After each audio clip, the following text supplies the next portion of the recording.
তোমার মেয়ে অনেক মোটা, তোমার মেয়ে অনেক কালো, তোমার মেয়ে অনেক খাটো, তোমার মেয়েকে বলো কম খাওয়ার জন্য, তোমার মেয়েকে বলো ক্রিম ইউজ করার জন্য, না হয় বিয়ে হবে না।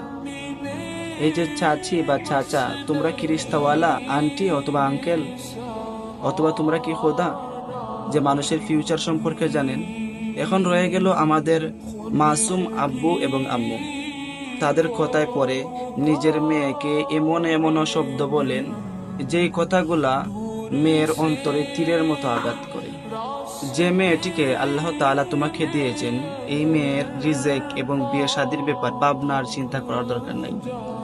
কারণ তার জন্মের সময় আল্লাহ তাআলাই ঠিক করে রেখেছেন তার ভবিষ্যতে কি হবে। আল্লাহর চাইতে তুমি কিন্তু বেশি জানো না। সো এগুলা নিয়ে কোনো টেনশন করার দরকার নেই।